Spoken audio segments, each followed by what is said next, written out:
Teman-teman, kadang kita sering ya mendengarkan kata spiritualitas atau spiritual.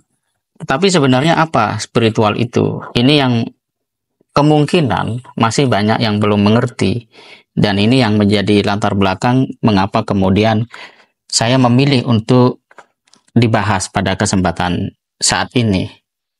Jadi spiritual itu membuat seseorang bertindak tidak lagi sebatas pada timbangan-timbangan rasional. Dia lebih tinggi. Timbangannya menjadi spiritual. Sebagai contoh, kalau ada orang melakukan sebuah kejahatan, respon yang secara rasional bagi kebanyakan orang adalah memberikan balasan yang setara atau bahkan lebih, begitu kira-kira ya.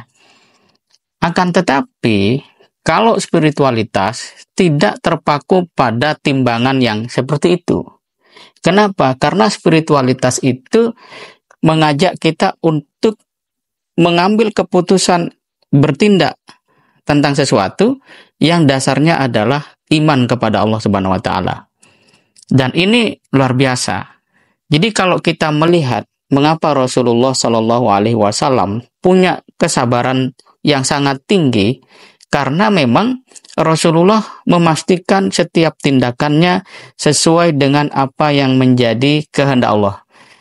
Allah akan tersenyum kepada Rasulullah. Kira-kira seperti itu.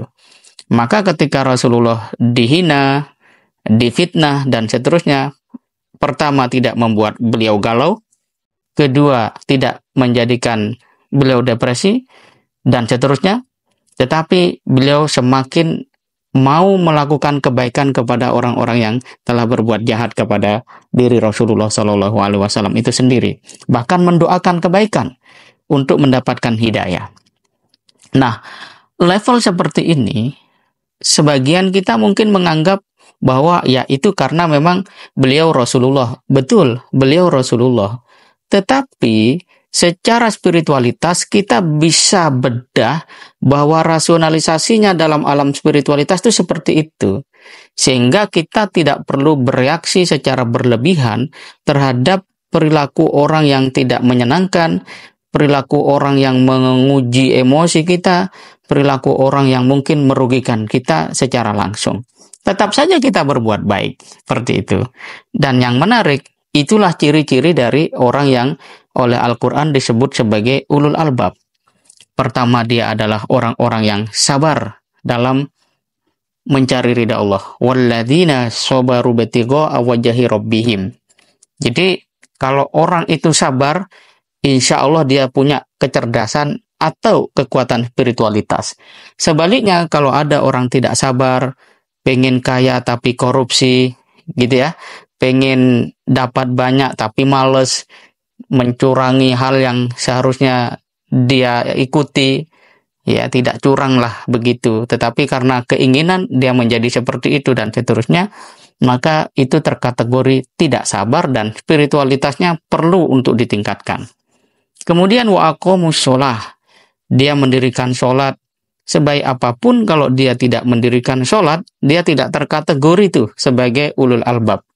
Kemudian wa anfaqu mimma razaqnahum, dan berinfak dari apa-apa yang Allah rezekikan kepada mereka, sirran wa alaniyah, dengan cara sembunyi-sembunyi atau terang-terangan.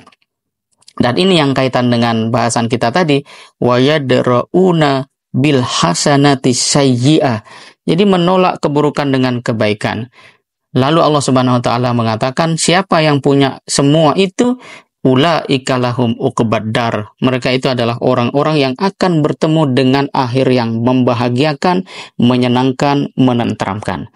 Jadi dari tema spiritualitas ini kita bisa mengerti bahwa akal kita harus meningkat dari sisi level memahami hidup ini bukan sebatas pada kalkulasi, apalagi sebatas ekonomi, materi, tetapi juga kalkulasi yang sifatnya juga spiritual. Ramadan ini semoga Allah menjadikan kita insan ulul albab, insan yang mampu memberikan kebaikan bagi diri dan orang lain.